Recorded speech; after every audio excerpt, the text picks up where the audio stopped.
外国友人好像大部分都是这样的水平。哎，要不我们去国际服起个号去炸鱼去吧，然后教老外说中文，就他们撸管撸管撸管 ，I like 撸管 ，Yeah 撸管撸管。啊，你进攻输的原因还真跟我防守方说对面输的原因基本一模一样的。我跟你讲，你两边进攻都犯的同样的错误，难怪会输。世界上的另一个我说是，就感觉像两个不同时间线的自己，懂吧？上一个时间线的自己干碎了下一个时间线的自己。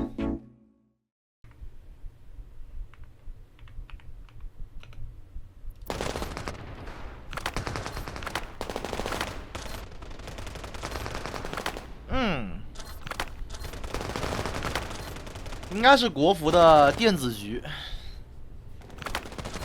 演出马上就要开始了。所以叫出奇的是外国友人。准备好了吗？5、4、3、2、1 ，Go！ 就你那种玩法没什么问题，卡牌偷一梭子，但说实话是亏的。只能说很多人都有这种玩法吧，对吧？但这种玩法一般在高分局里就基本见不到了，除非你能保证你的战线不会被拉得很长，并且你的技能状态不会掉得很多，懂吗？所以说一般来说我们都不会在这个点偷。这个点如果你要拉出去，你肯定会被他们后面的队友打去架枪。如果你边打边身位控制呢，你从这里回去也需要交一个 Q， 懂吗？并且怎么说呢，这样偷的收益并不高，因为一般来说进攻方都会有回复能力的一个角色，就是那个那是调香师或者是星会这样的。但防守方的话，除了星夏，一般星会现在没人选嘛，除了星夏一般都没有，所以说状态如果掉的话，对于防守方来说是很难回上来的，进攻方倒不这么虚，懂吗？然后现在比如说现在你看，像你这一个 Q 30秒，然后你的状态现在也不可能回得上来，你顶多说吃队友一个治疗雷能把血量回到130，但甲是回不上来了已经，但对面能把甲回上来，懂吗？所以说一般来说我们偷伤害都在哪偷啊？都在千代这个地方偷。看千代这个地方，对面打你的时候，你打完你能直接从这边贴回来，并且你不用交 Q 技能，对吧 ？Q 可以不交，并且这个点也不会吃太多的枪线跟伤害。这里不一样，这里你吃个电球，你不可能不交 Q 的，不然对面就直接在顶你了。只要把你打残之后，你看对面这把 A 大绕人，对吧？然后对面4个人如果直接从 A 小这边顶出来，你该怎么样去跟这个猫一起接人呢？你 Q 技能都没了，只有一个手雷，100多的血量，你该怎么接呢？对吧？接不了吧？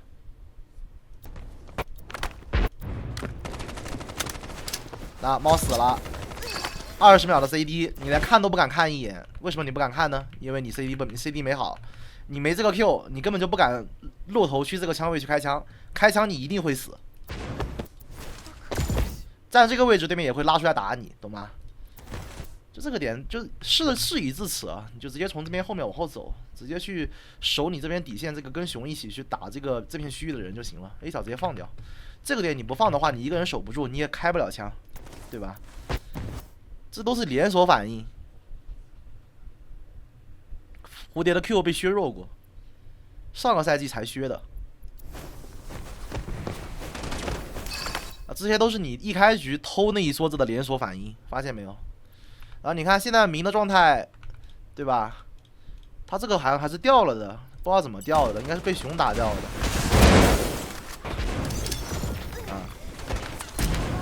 哦，被雷炸，被你的雷炸掉的。如果没你这个雷的话，这个明的状态现在是满的。那看看你呢，对吧？你是10，你觉得你回的有别人快吗？是吧？那你觉得你这波换血究竟是谁亏了谁赚了？懂了吧？这个反正，也不只是这一个枪位，其他地方你要自己判断，好吧？也不只是这个地图，其他地图都一样的，看你防守方怎么去判断这个东西了。反正如果对面有星会调师这种回复型角色的情况下，我只会站在那种我一定能打出优势的一个枪位，并且我不用交技能，状态也不会掉的很多的一些枪位，我才会去开枪。就像我刚刚说的，就这个位置，就这个位置，这个位置我才会去开枪。就哪怕在 B 这个位置我都不开枪的，就这里，这里如果见到人，我都不会在这个点去开枪的，知道吧？这里开不了，因为你状态一定会惨。包括 A 点也是 ，A 小那个地方也是，这里也是开不了枪。A 点这里也是，哪里呢？这里也是开不了枪。你开枪你一定会被逼出来 Q， 逼出来 Q 你后续就没法打了，没法玩了。你要往回退，用 Q 往回退，没得打了。炸弹安装完毕，即将为公演增添最璀璨的色彩。开枪出10发了，什么意思？啊，你现在 Q 还没好呢，你队友都快死了，队友都快死的差不多了，枪位都被占完了，对吧？而且一般来说，你从 A 小这样拉出去，这里一定会有个人。为什么没人呢？因为调香师不知道为什么在看 A 大，啊，不是他那个加拉蒂亚。啊不，他跑正面去了，他没回来，可能是5个人信息都漏了吧，不然一般来说这里一定会站一个人的。那你也开不了枪，你开枪打他，你会被后面3个人打。哎，本来你应该直接秒死的，你这时候拉 Q 也没什么用，3个状态全残，对面5个都满，对吧？2个问题，一个是你自己贪的问题，导致后面的一个全线崩盘，你没什么作用。对吧？本来你可以去弥补队友的一些失误，但你弥补不了，因为你又没状态又没技能的，连枪都开不了。导火索就是你先手偷那一梭子被打残了 ，Q 也被拉出来了。还有一点就是，在已经确定 A 小守不住的情况下，没有选择往底线回防，不去帮那个熊。猫死了都无所谓，你这片区域的枪线没有守住。这片区域的枪线没有守住，那这个整个 A 点就打不了。你从下面出去，你也一定不会有什么作用。对，这就是外国友人。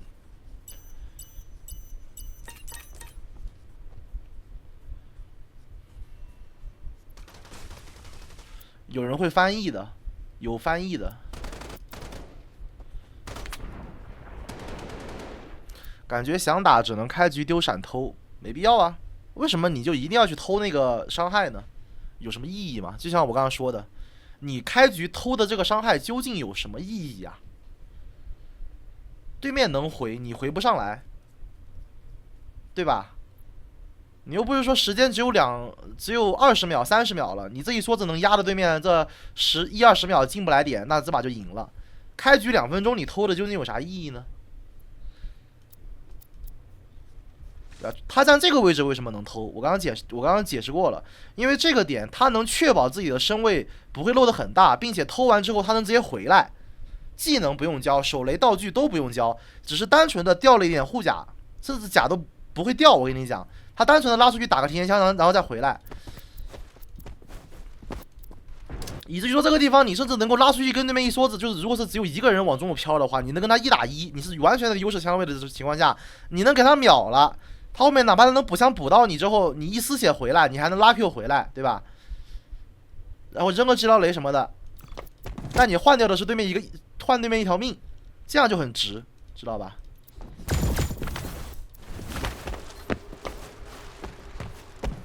啊，这个位置你又不敢开枪了，那记住啊，这个位置是能开枪的，这个位置是一定能开枪的，因为开完枪你能立马去贴墙。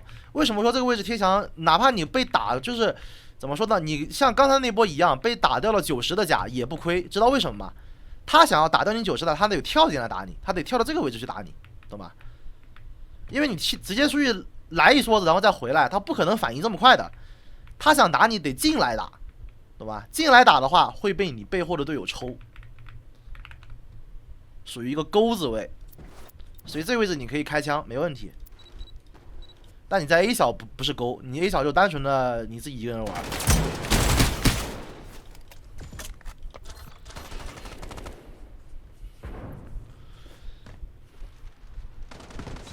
当然也要小心对面有马拉的情况下，你要小心马拉跟明的双减速啊。马拉的球跟明双减速，你从这个点不一定回得去，懂吧？他们在这个地方，一个明一个马拉在这准备站。如果你贴的是个近点，马拉给 Q， 明给电球，他们会直接跳进来抓你。你从这个位置回不去的，速度那个距离不够，马拉能直接给你秒了。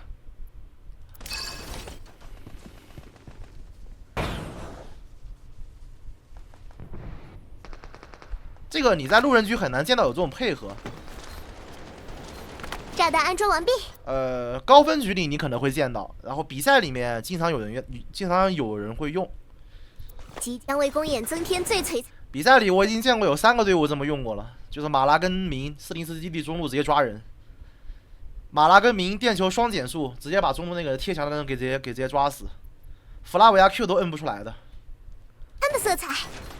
除非你开局直接摁 Q， 就他抓你的时候你直接把 Q 摁了，不然等他开枪你再摁，你就摁不出来了。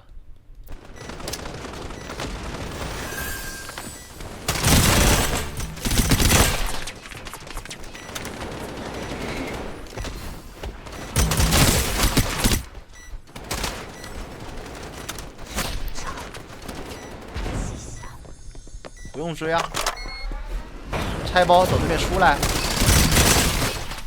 可惜。只要信念不倒，一切就还有希望。这个单纯对枪没打过，没办法，毕竟你没技能，你又不可能直接顶。5、4、3、2、1 ，Go！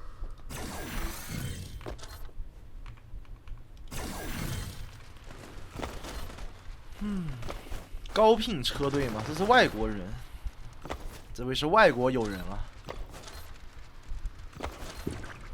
404是首方小优吧，挺平衡的这图，无论进攻防守都可能是优，看你处理。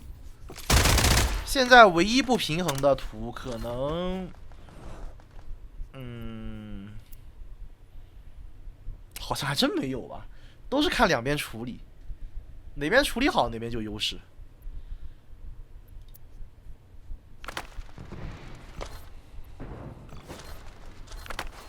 自从千代出来之后，千代跟窝窝增强，千代出来之后，科斯明特那张图防守方也没什么问题了。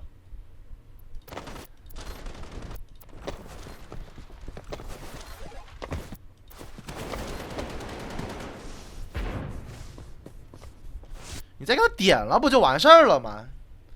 对吧？你先给他点了。然后这里他如果想进来冲你的话，你拉 Q， 然后熊从这边会过来直接下来帮你，对面就烂完了，不可能进 A 小的，进 A 小对面一定会烂，懂吧？包点这个千代熊往下一拉，对面烂就直接炸穿，直接给他点了，然后在这挂机等对面往里进，开始往那个上面冲，你拉 Q 直接出就完事儿。倾倒在你的幻境中吧！我的天呀，延迟香大人！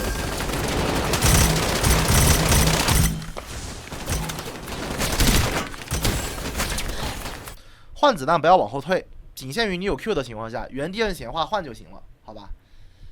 或者是你想快点出这个，就它的这个置换球，你可以连显化都不摁，但不要往后退。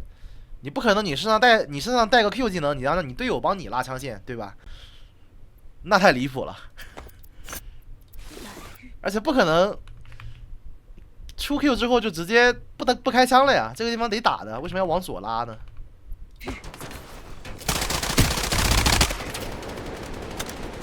然后他这个地方拉人不行，拉不了，会被这里的人出来打。看，建议等他爬回去，爬到你这个位置，然后他再去拉。这个，哎，无所谓了。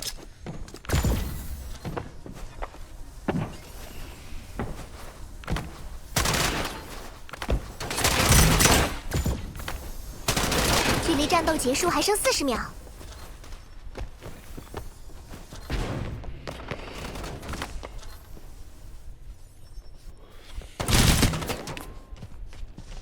这个位置不要去看了，你真想打的话，等这个熊过来把兵役给你，拉 Q 直接去打就完事儿了。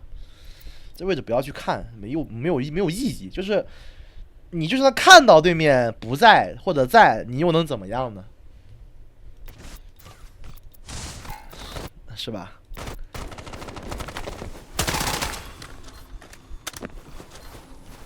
只剩20秒了。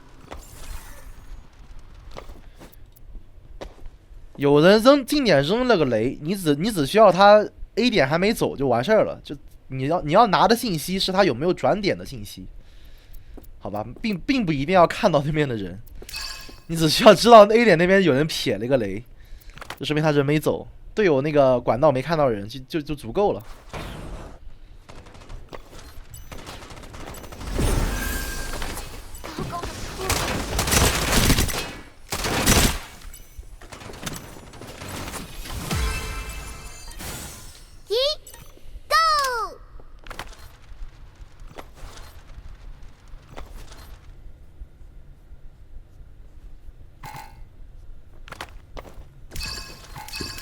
你们的灵魂归我了。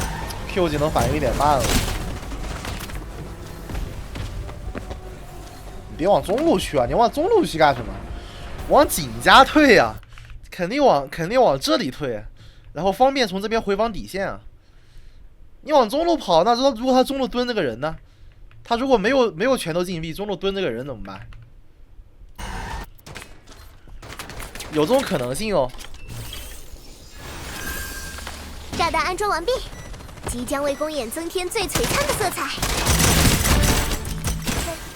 给礼物，让您久等了。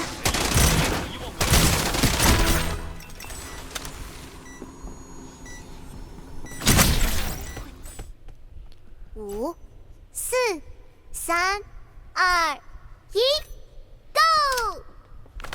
然后至纯物质呢是纯度很高的那种。纯度太高了，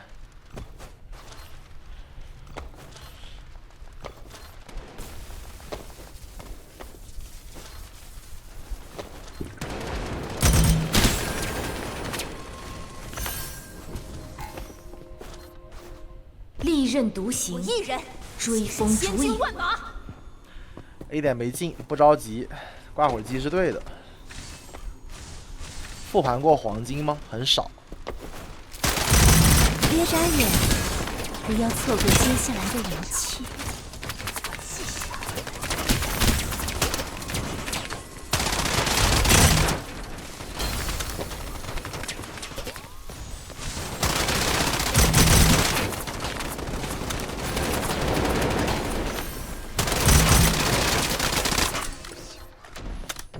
这里我得说个问题啊，我一人。首先，你想顶这个点是吧？看得出来，你想顶这个点，就你想直接顶过去。那么你需要做的不应该是在原地开大，应该是从这个点过去，把你的战线往里拉，然后从这里开大跳下去打，懂吗？千军万马。你猜哪一个我是真实的就不要等对面主动过来进攻你。等对面主动过来进攻你，就会出现这样的情况：对面是可战可退的，但你去进攻对面不一样，他们没地方退，知道吧？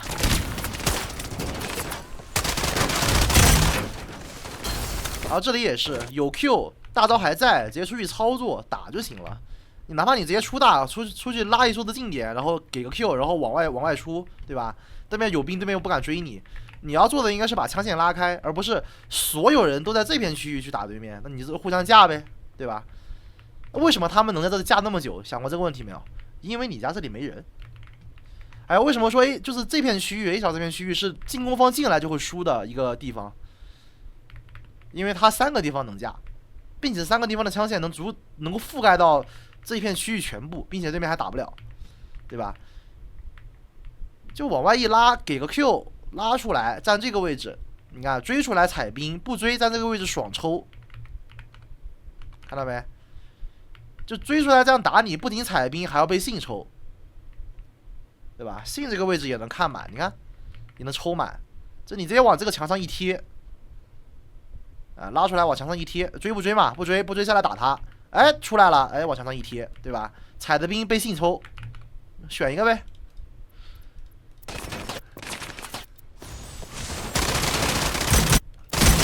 所以有些时候，你作为突破，就弗拉维亚这个角色是突破手，你作为一个突破，打的稍微激进一些，把他战线拉的稍微长一点，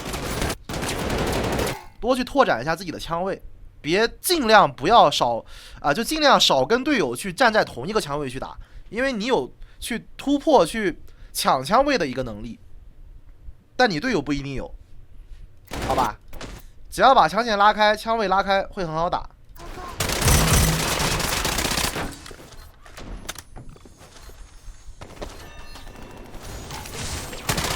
炸弹携带者被击倒了。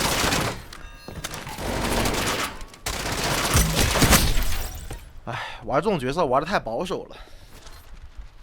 不诺就行了，也并非是不诺，就是你得知道自己这边拉出来，你该怎么动，你该怎么走。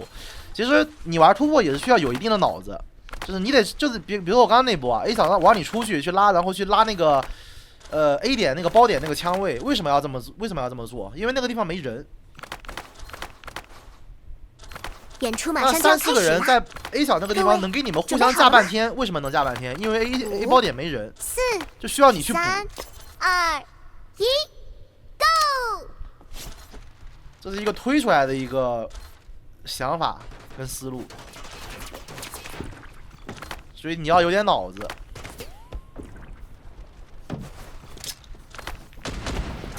双减速雷吗？浪费了。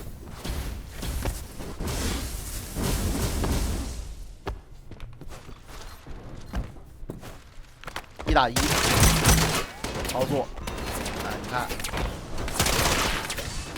这里你能随心所欲的从这个地方去操作去打，后视进一个。他们有人可能会跟他，那也有可能不跟，然后往1点提。那往1点提的话，就不需要管这个卡牌了，直接去帮就行了。管卡牌反而会，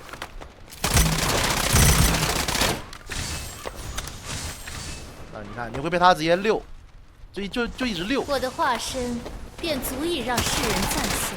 你觉得这个卡牌一个人拖住了几个呢？ 这卡牌一个人拖住了你们3个人吧。这时候你正面猫在1打3，你发现没有？啊，虽然这2个人也不知道为什么往后退了，就他们3个只要往前推，这个明甚至都可以不用帮这个卡牌，这明他们4个就往前推，把包点一站，你没有打不死的卡牌，对吧？然后你从这边又回不去，熊的兵大概率也交了。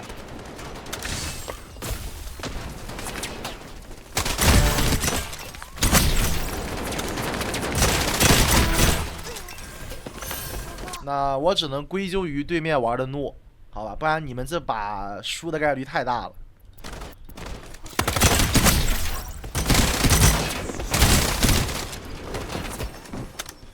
对面不诺，跟着打，这把赢了。距离战斗结束，炸弹携带者被击倒了。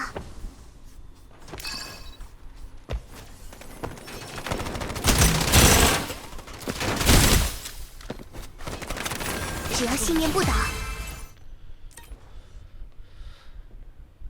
这进攻打的只要稍微正常一点，你上把是必输的局。卡牌仅加1个勾3个，怎么可能正面打不赢呢？这能推这么慢呢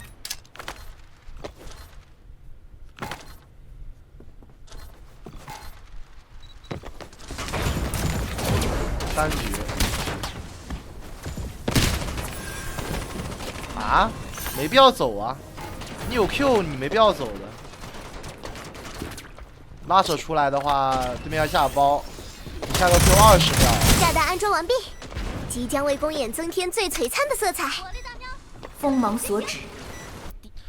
就你这个地方真没必要走，你这个地方就跟他拉扯，就直接从那边拉就行了。他实在要打你的时候，直接一个 Q 下来，再跟他拉，懂吧？你不可能这个地方拖他将近10秒钟，你家这个兵或者是你家这个千代这个熊，他在这看着你被这个马拉打的，懂吗？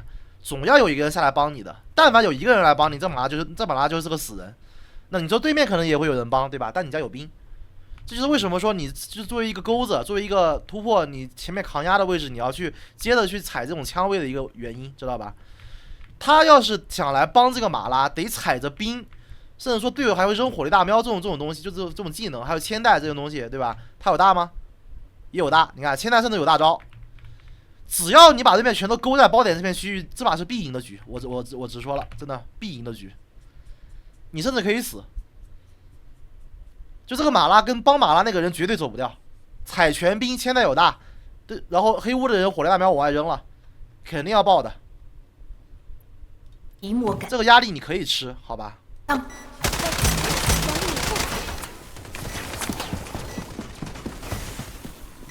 大卫去找那个底线的那个铅带了，这还用想吗？脚步声都从那边过去了，这不保一下吗？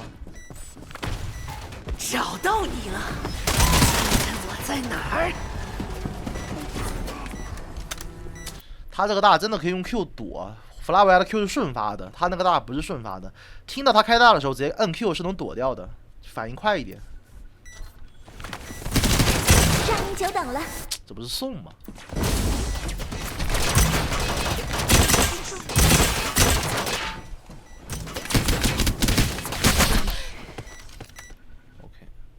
上半场最后的表演了，5、4、3、2、1 ，Go！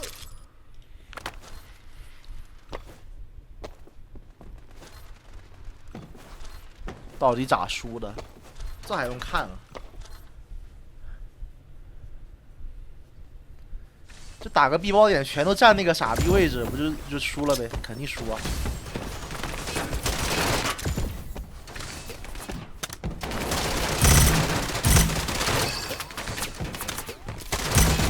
后视要求，我的妈呀！对面打，这他妈心会跟就跟孤儿一样，开大直接顶，这地方是肯定会赢的，有透视，这不打吗？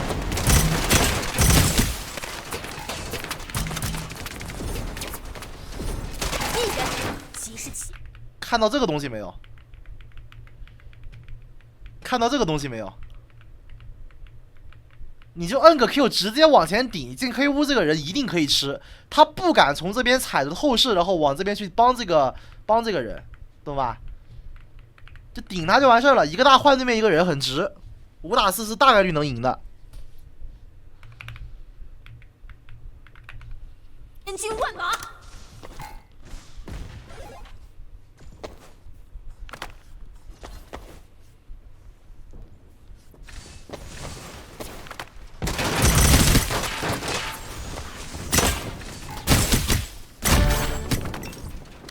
炸弹掉落。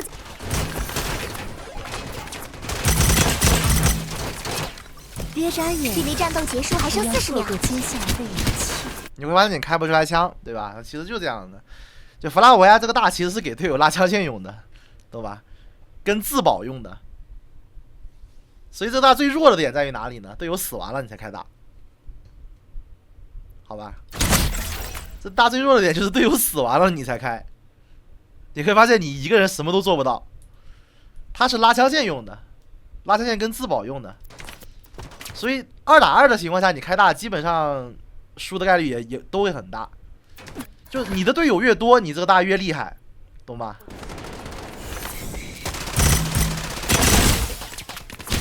你不有 Q 吗？为什么不让 Q 呢？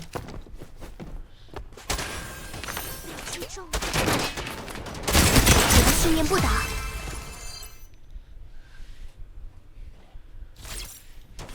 OK， 上半场都是一些细节方面的一些问题，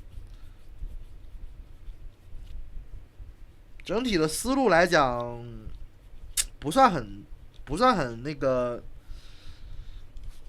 哎，反正怎么说呢，对面也是这么玩的，你也是这么处理的，没问题吧？因为对面的处理确实太烂了，对面的战术玩法一坨狗屎。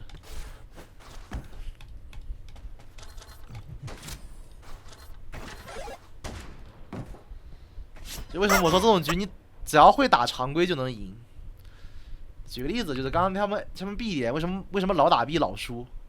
当时没跟你讲，给你讲一下吧。这是 S1 赛季就经常说的一个东西，就打这张图的一个 B 点啊，一定不能所有人都处在这片区域，懂吧？如果有将近3到4个人处在这片区域，那这把就输了，进攻方。包括 A 点也是，他们 A 点也喜欢这么玩。就是3、4个人处在这片区域，他要在这片区域站到3到4个人，这把就一定会输。这张图就是往前推的，这里 B 点这个点黑屋跟底线总得站一个，总得踩下来一个。A 点也是，得把整个包点清空，然后往上打，把底线踩住。或者 A 角这边得留个人去看，总得踩一个。演出马上就要开始啦，各位准备好了吗？所以那边会老打老输。3、2、1 ，Go！ 怎么打都输他们，因为他们不懂这种常规玩法，就很好被处理。就常规玩法为什么会变成这种常规玩法，就是因为它是一般情况下的最优解，所以它常规。S1赛季没有这种说法，为什么呢？因为当时这种玩法还不太普及。就是这种战术在当时内测跟 S1赛季的时候，是高端玩法，我不知道你们知不知道。就你只有在高分局能见到踩枪位踩底线的人，懂吧？然后至于到现在呢，大伙都熟悉了之后，并且加以反制了之后，这种高端玩法已经被称之为常规玩法了。所以你现在就打这种，我说直白点是没开智的人，知道吗？他们不懂这个游戏怎么玩的人，你就多打常规，就赢面非常大，知道吧？送了吗？并非，就是我说的，你看为什么他这样拉3个人他不会死呢？哎，这电子局呢，对吧？为什么说是电子局呢？他甚至还能用烟刀回头打一个，你信不信？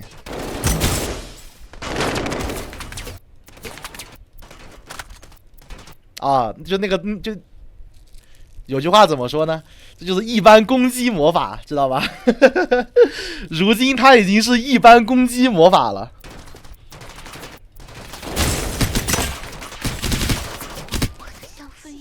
S1赛季的杀人魔法现在是一般攻击魔法了。炸弹携带者被击倒了。炸弹携带者被击倒了。然后你们犯了跟他们进攻一样的错误啊！没有人去踩这个位置，就这个他们站这个位置爽抽，懂吗？他们站这个位置爽抽，你觉得如果这个匪杀这个点你处理不掉，猫这个点你处理不掉，你整个 A 点你觉得你能站什么地方？请问一下，你能往哪个地方站？站不了，长官，整个 A 点没有能站的位置。你无论往哪个站，你都会被对面抽，乱抽。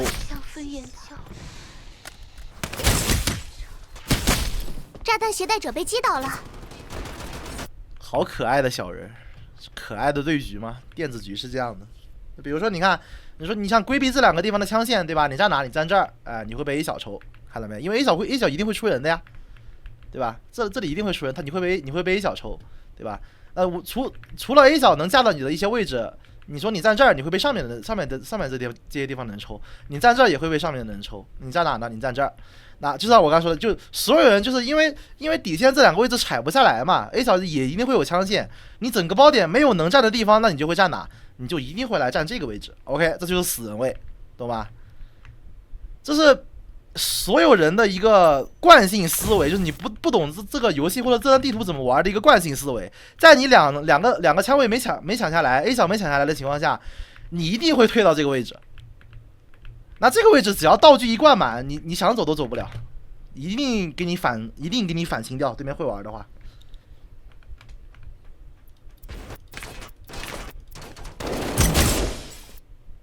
今天复盘，明天有录播吗？有啊。对，你一定会站这片区域，这片区域就死人位。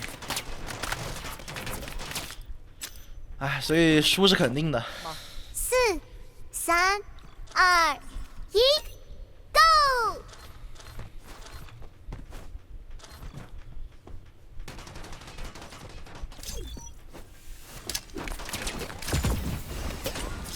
因为打完休息了。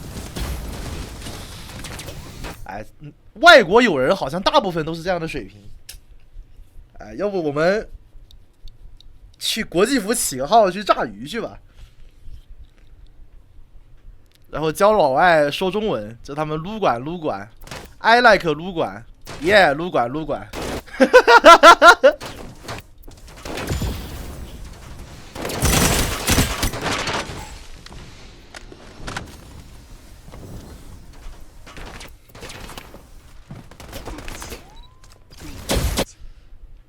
加1000，我操，什么单子这么赚钱？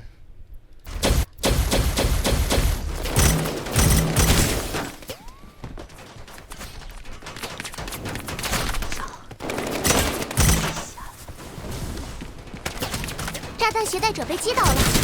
反抗！感觉还是一样的问题。你不会进攻都这么输的吧？感觉你进攻都这么输的呀，一样的问题。你想抓前点的人你就抓，你要不抓的话就直接转，懂吗？讲究一个速战速决，因为进攻方人多打人少，一定要速战速决。想抓就抓，不抓就转，抓完之后，然后抢底线枪位，然后打下包，把那边逼到井家去，逼到 A 小去，打下包，这都是常规玩法。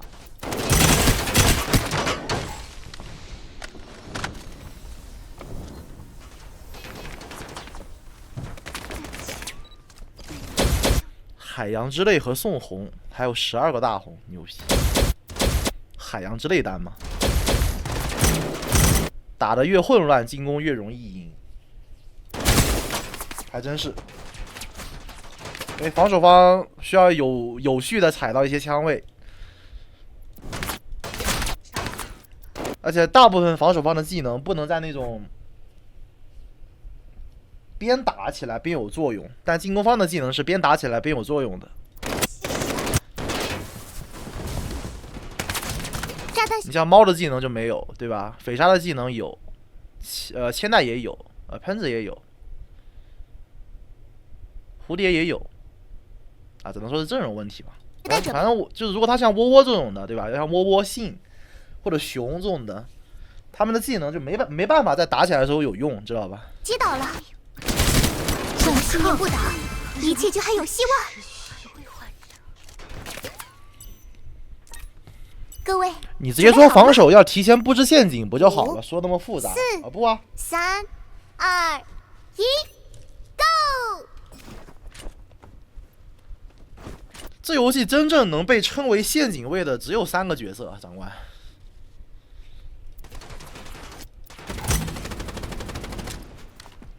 一个信，一个猫，还有一个千代。然后千代如果出了2角，也不算陷阱位。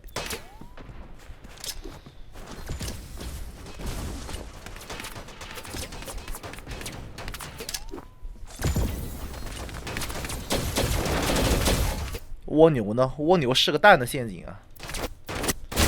星空天理，一色绝命。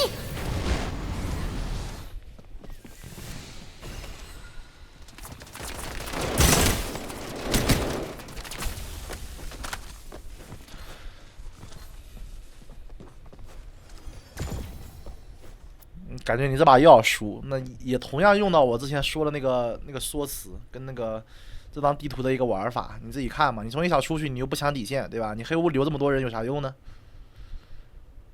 你从这儿你站这个位置，你还要被千代从这边抽，那明又帮不到你。这位置一个猫一个匪鲨你又清不掉，那你人就只能站哪？你会下意识的还是会退到这个点，哎，还是他妈的会回到这个点，对吧？你一站这个点就输了。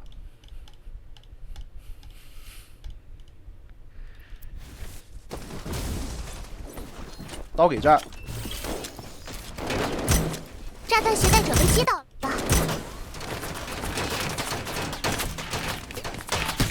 一个人勾3个没用，井家一个人绕了半天没绕到。反抗！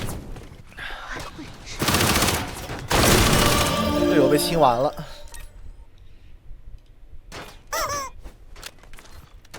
对啊，要我说这种情况就2个选择，一个是黑屋转底线，对吧？一个是黑屋直接往井家打，然后配合那个艾卡，因为艾卡从 A 点进了嘛，对吧？你这边就不往里面去，哎，往前一点给个刀一个烟就直接往前推到井家去，然后配合 A 点那个艾卡就给那边爆了，完事儿。这游戏就那么简单，没那么复杂。感觉是明的问题，卡这里确实没后续了，不能有后续啊！你还想往前推啊？不能有后续啊，对吧？要我这个黑屋就不能卡个蛋卡，顶多你说你卡哪？你们3个就他们3个就是刚刚那一波，你看啊，他们3个往前走，你让拉威一个人卡，甚至说拉威都可以不卡，把刀给底线，等刀好了，明这边就是直接往前出，跟他们3个人一起往底线推，拉威往底线给个刀，然后往后面直接退到哪？退到这儿，一个人踩这个位置就看着黑屋，近点这个位置站不了，因为他们肯定会往黑屋推出来，你肯定要死，就看着这儿，打完之后就再往后退一个枪位，退就完了。黑屋留一个，对，黑屋留一个就拉威嘛，刀给了底线之后就往后退，但你不能站黑屋，你得站这个位置，站这个位置才能跟对面拉扯，站近点你会被对面直接爆的，你回不来。他们3个就直接往底线推就完事儿。就还有我说的，就完全没啥必要往这个 B 点进，就我刚刚说的那种，看队友位置嘛，对吧？你要把艾卡这个位置也用上，那最好的就是什么呢？在中的时候 ，A 小给我压力，哎，把对面骗到 A 小来，哎，我操，我要进 A 小了，哎，我不进，我回中，哎，对吧？回中，对吧？给完，哎，中路给完压力，哎，我又不进，干嘛呢 ？A 小的人就会往中路走，对吧？啊，一波变数直接提，让那边不知道你要打 A 还是打中，一波变数直接提，然后直接提中路，等烟刀好了直接提中路，然后往中路往井架一打，艾卡就直接踩这个近点枪位，我操，一喷2个2、3个，爽的一逼。对吧？我还说实话，艾卡该偷包的，偷个蛋，包他妈在调香师身上。然后他犯了一个错误，就这个底线没清的情况下，敢在这个地方下包，并且香奈美还没给他架，香奈美在看哪呢？在看这儿，香奈美给他架，他才能在这个点下包。炸弹携带者被击倒了。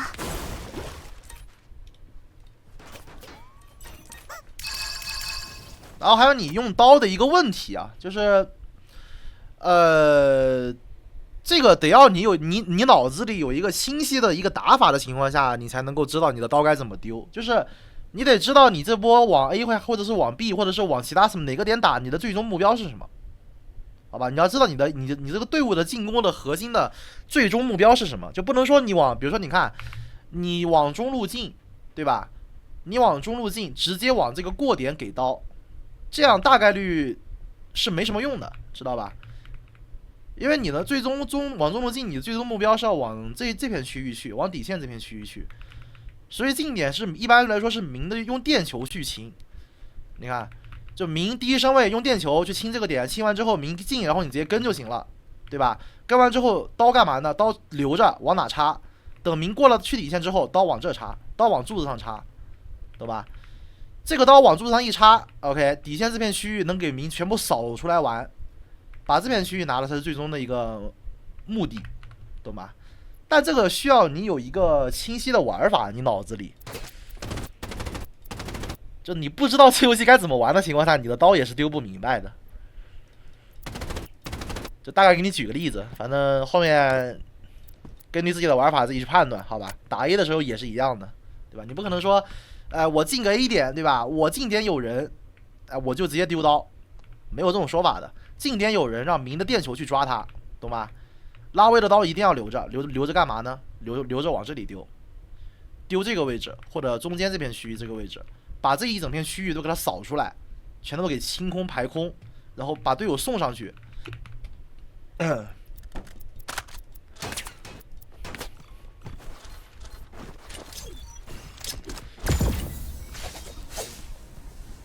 这世间因果，本该葬于此处。拉威开大进去的话，尽量有一个甩头的习惯，就是把你能看到的点全部看一遍，有啥东西信息报一报，就是什么小猫标一标之类的，右边有人，左边有人，看一看，就别就你玩拉威这个大，因为对面看不到你，知道吧？你就随便甩，就随便看，站大马路中间看就完了，知道吧？这样看。往上飘也是，就左右这样看，对吧？多给一点信息，视角不要往前，就一直看，盯着别人看。除非你确定要干他了，对吧？你就盯着他，你又不干他，视角就多转一转。好，要干他了，牛皮，这有点离谱了。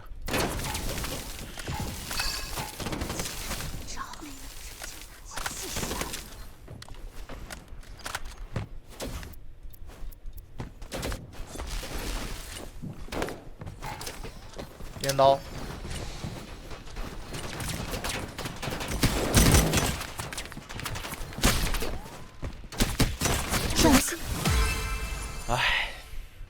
然后你犯的这个错误，我在防守方好像已经讲过了，进攻方不要在 A 小待这么久，死人位置。不倒，一切就还有希望。啊，你进攻输的原因还真跟我防守方说对面输的原因基本一模一样的。我跟你讲，你两边进攻都犯的同样的错误，难怪会输。世界上的另一个我说是，就感觉像两个不同时间线的自己，懂吧？上一个时间线的自己干碎了下一个时间线的自己，你的防守干碎了你的进攻，懂了吧？我这么说你能明白吗？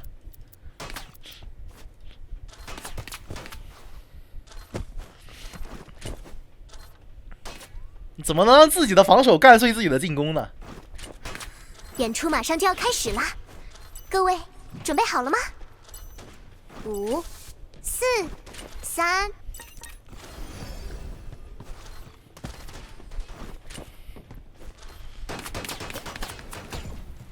好狙！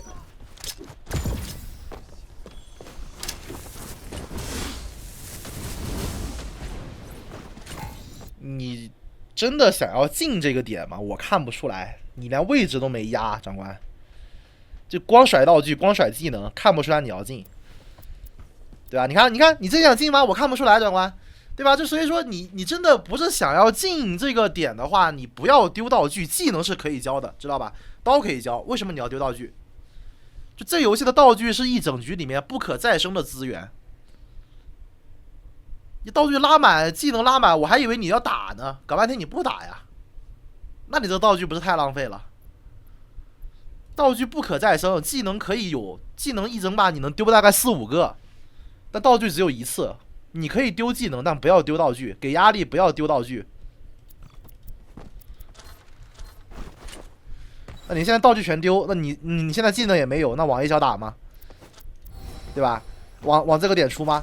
你看，你还是刚捡了一个治疗雷，你现在是技能 CD 10秒啊，11秒，然后4、5号位道具全无，纯白板，玩个蛋玩。就这你还想攻个蛋？这时候如果对面有技能有道具，你的差距就会被拉开，懂吗？想干掉我？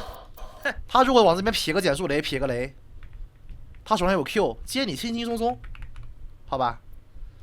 没门儿！无人可以逃脱。月相轮回，生生不息。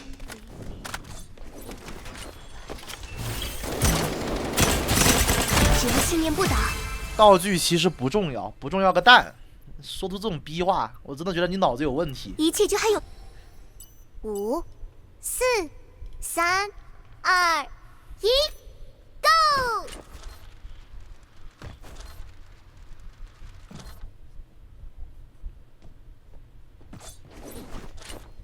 为什么要攻击你？因为你蠢。二绝刀扎出来了，生命值还在，右手有一个脚步声，龙子啊！啊，这弗拉维亚！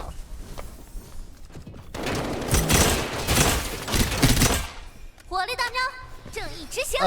说个东西，想法不错，想法不错，知道 A 大加 A 小协同去夹这个。就夹的这个玩法了，这个是这张地图常见的4-1分推的一个玩法。不赖，有战术，但烂尾了。为什么说烂尾了呢？一个是你在听到右边有飘飞声的时候，你不直接去打，然后并且你过的情况下，如果这个弗拉维亚知道，就是他听到你飘过来，他能直接从这个点把你从背身给你直接偷了。OK， 这是第一点。第二点，然后这个弗拉维亚居然没来打你，那么你就是以你的视角来看，我是认为你不知道这边有个弗拉维亚的。OK， 没问题。那么以这个来推的话，你就应该跟 A 小的队友去夹这两个人，不应该怂。你应该从这个地方直接往前，把这个人的背身给他打了，连烟雾弹都不需要丢。为什么要丢烟呢？你的刀已经没了呀，为什么要丢烟呢？艾卡的火圈已经照到了，为什么不直接往前跳，配合这边的艾卡跟你的队友直接把这两个人清掉呢？对吧？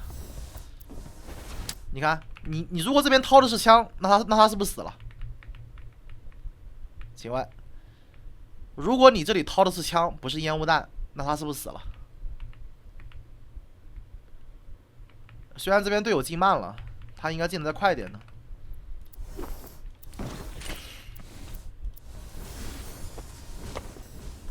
后续这个无所谓。炸弹携带者被击倒了。香氛眼球。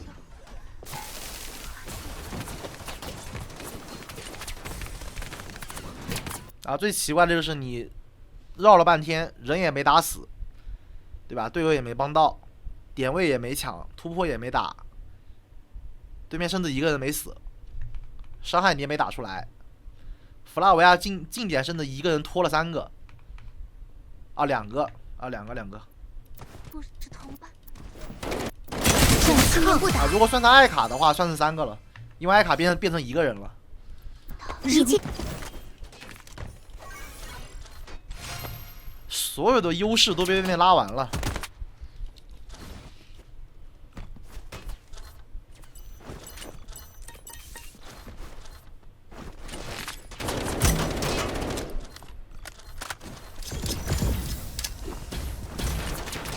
心冲天理，一射，绝命！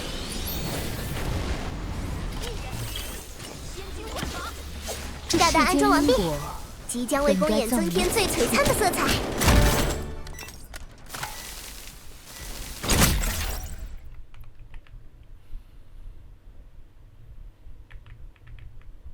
这个位置开枪会直接被这个枪位的人直接给锁死，他能看到你，啊。报告，请一直注视着我吧。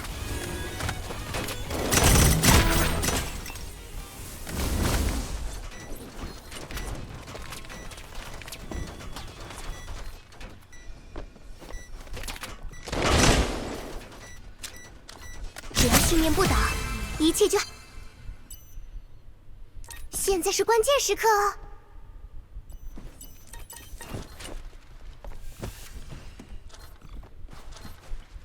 这个刀有什么用？没看出来啊，无所谓了，反正都赢了。想干掉我？这种没什么意义的刀就懒得说了。没门儿！什么意思啊？开大直接压吗？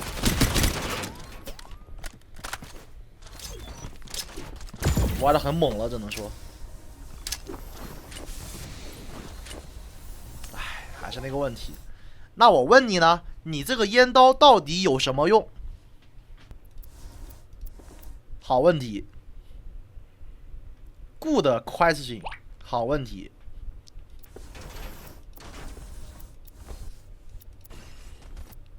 这个烟刀有什么用？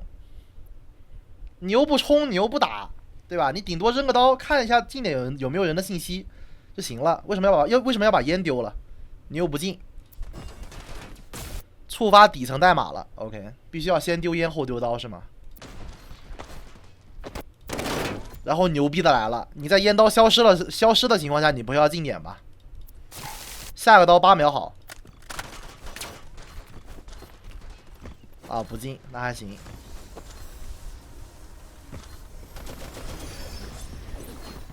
这刀什么意思啊？你要丢刀不应该往里丢吗？不应该往这个柱子上面扎吗？只扫一次就行了呀。你这个刀，你能扫出来这边4个人，你这边就肯定就不会打了。你要打的话，这把就大概率输。限制解除，我要全开！ 好 ，OK， 赢了。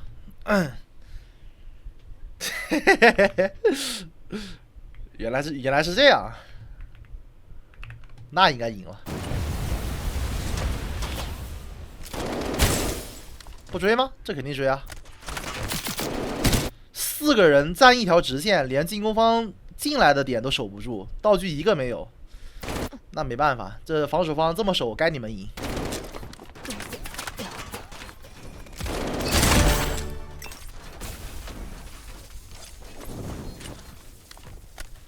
OK， 没什么问题。反正不应该就2比6的一个开局，其实真不应该打成9比7。进攻不一定是劣势，只是你们两边都是进攻方的游戏理解太低了。你反正就是枪法没变的情况下，为什么进攻的跟防守的差距这么大呢？对局里面就可以思考一下这个问题了。目前来说，这个游戏没有那种进攻防守优劣势特别明显的那个图。